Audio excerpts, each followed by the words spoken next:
ndị be anyị ekene m unu ọ dị ka m asụsụ ebe anyị Igbo maka ọsọ ekwukata m okwu mebe ụfọdụ na-asị na a na-anụ ibe ụfọdụ sị na ada anụ ibe a na-ekwu ibe m na-ekwu okwu ya n'ụbọchị tata bụ na ebe 3 days ago nwere video mfụ na-etrend on social media so n'anya ọ bụrụ Okongwu dibia. He was lamenting, complaining of his health issue, and also not to go sick for long, but he's too ill. And the other go hospital, treat no treat each other. Let me tell you one thing. I have never met Okongwu dibia face to face, and I have not spoken with him on phone for the first time. The only day I had a conversation with him was yesterday morning after I made that post of day before yesterday evening. We asked him, no na-achọ ije na nke ya no te go na plan ka o je iwa mana ahụ ọnwụnwụ dị ya na-arụ spendiri meri o spend isi ego n'ụlọ ọgwụ o nwere ọzọ ego ji n'aka there's something I told him. Agba m ya sị na nwaanyị adịghị eme ego isi ya na nwaanyị wepụta ego nye nwoke sị ya mee n'isi ya. It's never done anywhere according to tradition. Now nwoke na-adịrọ buoyant enough should fight in anywhere nweta ego ya eji wee mee isi nwaanyị. Ọ nwaanyị ahụ imesizi ego n'isi ya ọ na nwaanyị ahụ nwere ego na onwe ebe o esi sọpọtụ wepụta nke onwe na ebe ọ ya sọpọtụ sị ihe gbasara white wedding whatever. That was what I told him yesterday morning. That issue no anywhere ọ ya esi wee nweta nwa ego wee jee na nke igwe agha eje ya nya kpọrọ two elderly men ndị nwere red card. Wee gwa sị ọ bụ na o jezie, that is after he have called me yesterday morning. Ọ bụ na o jezie ibe ha jetere m ibe egwutere ya mee ka mmadụ na mma enye aka ana m enyekwu ego jụọ ụlọ ọgwụ. To my greatest surprise, I'm for video Onyeze Jesus me senare nji no nji ka emere ebe ahụ na nya mama. Onyeze Jesus, I have never had any issue with you. I have never discussed anything with you in life, and we have never met. The only day I saw you was the day one of my friends did a birthday. I was on stage praying him money when you passed. And after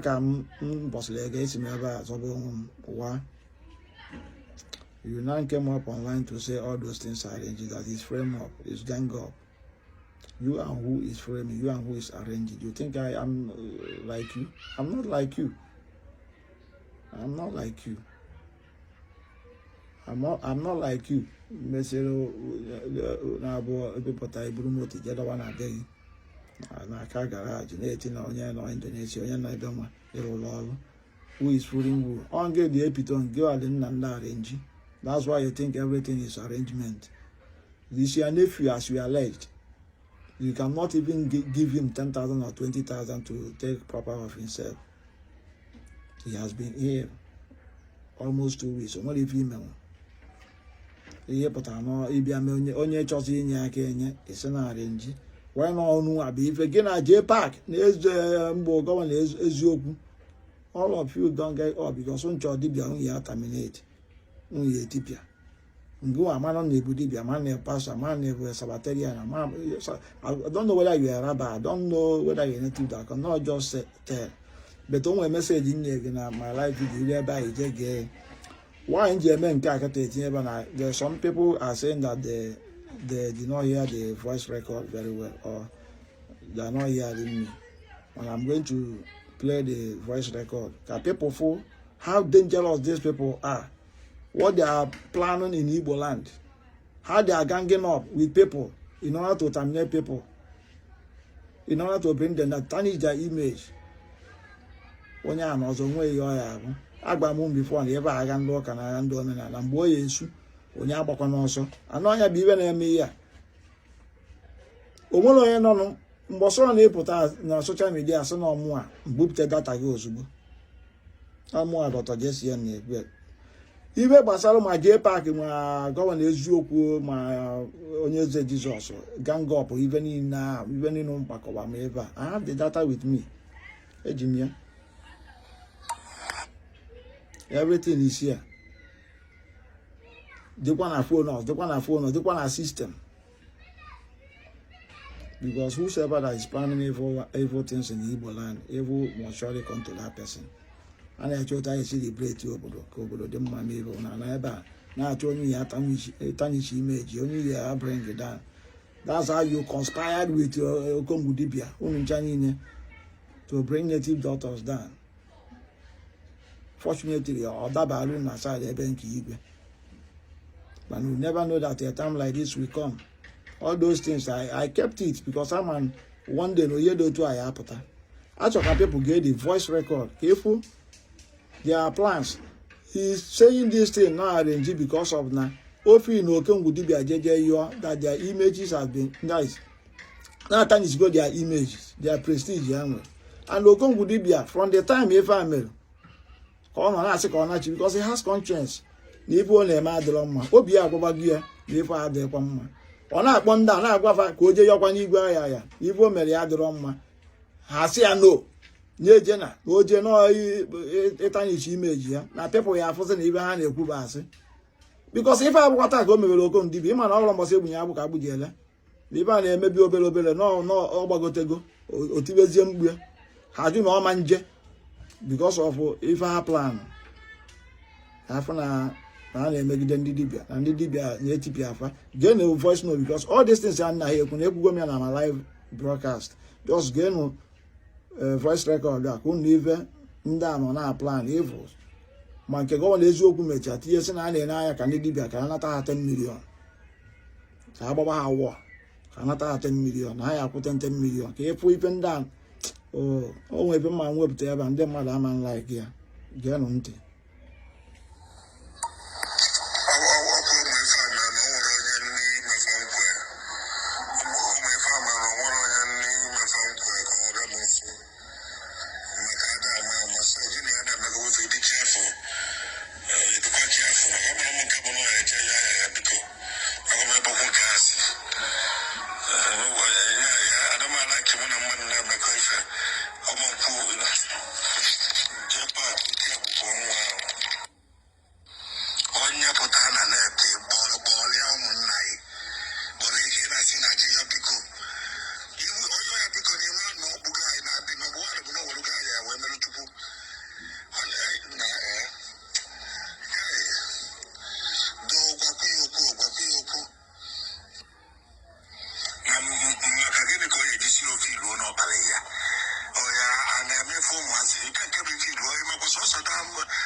One another voice record. If I conversation Onyeze Jesus with Jpac and do it, because na Okongwu dibia then mgbe a ife ame chọrọ oje ya biko ọnụ n'anya onwego mgbe ezi ikuku afọ m vidio ezi ikuku mgbe agwa Okongwu ya jee ya biko because ezi ikuku ma mgbe a na plan ihe ndị a niile nyanwa achọrọ ebe dị part of it. That's why na ha dị alụkọ because na afụgo na ebe ha na-alụ n'obodo a bụ ọjọbọ ezi ikuku zeela onwe ya ebe a bụ ihe ha planụ si ya mee ọ na-ewutezi Okongwu dibia na-achọ otu esi je ya biko ha ma na-asị anya ejekwana maka oji ọ bụrụ itipịa ha ma unu na-ege ntị ndị mmadụ ịghọta unu afọ otu people si wee dị bad n'ibe a na-eme more voice note ka na-abịakwa more voice note ka na-abịa nke a nke nna play kịta nke ha na-akụ alata ugo ọ ndị ọgọ m ka ha bụ ọ Jpac na gọvanọ Eziokwu bụ ndị izizi jebere na Ọkịja je na-agba n'iru akwụkwọ onwe ndị alụsị ndị metere ibe alụsị gburu ebute ha mabụ ibe na-agba n'iru akwụkwọ na-ewetakwara akụ alata ugo ọrụ mgbe ahụ ọ na-alụkwa na-alụta ya n'ezi anya mgbe o dị mind bara much nwoke mmadụ si ya na ọ ya emenwe ibe dị na ya zọba onwe ya ebusi ya agha ọgajik teki over obusobe ọgajik agha na ọ bịa nọchiere ya ebe o si eri kụn na-aghọta ife na-eme ọga na-abapụta online na-akọ eri ya because most of them na-ejiri evidence ibe ama mụ ji evidence ife niile a nke ọ na ha na-ekwu nke ọ na ha na-eme ndị a anyị ji m ya mana ha amala na-egekwa nọ ntị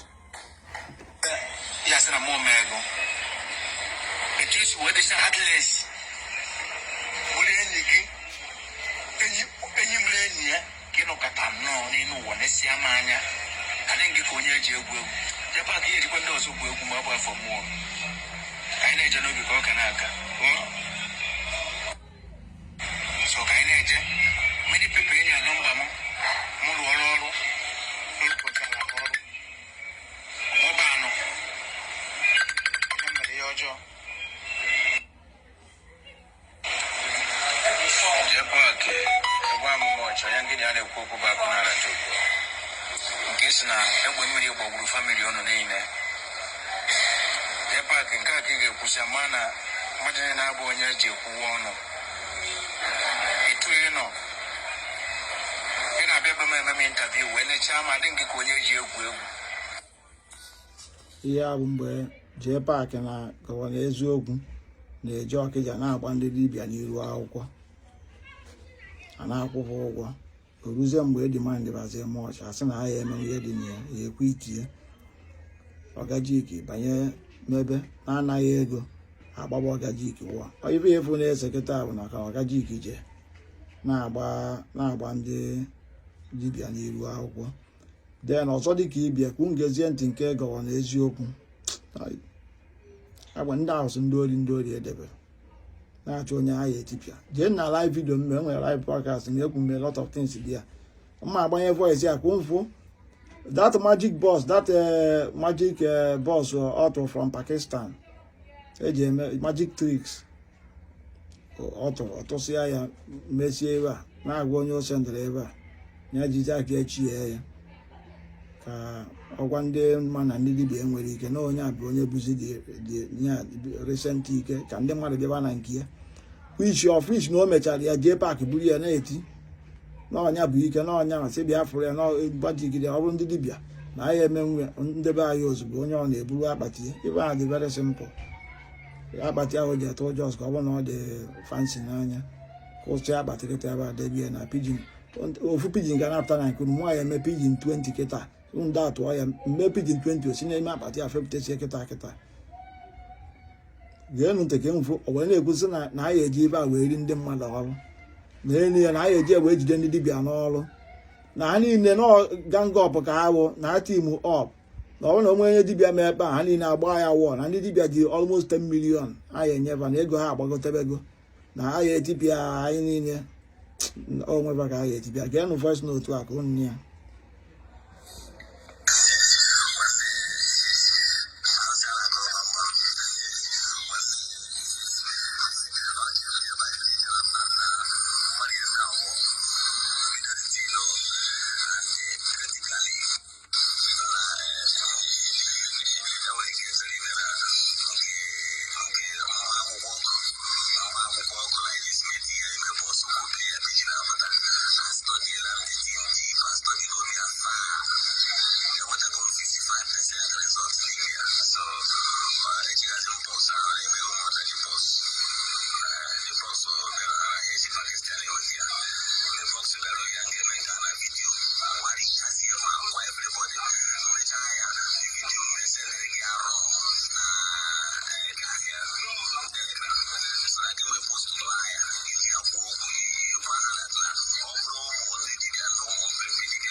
na ego ha chere na taa anyị nwa bụ ndị dibịa na olubego 10 million. Wee fụ how evil these people dey fụ ife a na plan. Ihe na-ewute maka ndị na-aje esobe these people. Jpac post unu na-ebuta na-akụrụ ya ride on onye these people efu onwere ya na these people are criminal. Oge na-abịa mgbe m na-ebupụta data mbupụta ife m na-ebupụta ebe a ma hai Chineke ma Governor Ezeokwu mbupụta ife m na-ebupụta ihe gbasara ndị mmadụ ya na-agba n'aka. Ịma na nna I always stand on the truth and m agba nke bụ eziokwu. I always speak with evidence. Na-ekwu na-egosigwu na afọ ife onye ama na ọ bụla apụta na-aka ọrụ nkịtị na social media. Ife ihe ndị a nọ na plan ọ ife ndị a ka ha nọ kola even ma voice note mgbe ha na okongwu dibịa otu ha si wee konukọsịa ife ha kwugasị m oh no. Ma mgbe a sị nọ ka a ga-agwa ndị mmadụ nọ 3 million ka e nyere okongwu dibịa Jpac ya si mba na ebe a ya emecha cast ya ka eme 1 million akọ karịrị mana ka ọ dịwagodo mfọ na Chinefo ife a na-apụta agba m ndị a ha n'ọrụ ofu ebe si nso nwere ịchọghị na ofu ebe a na-agbagharị na-achọ ndị dibịa na-achọrọ ha ole jigokwa na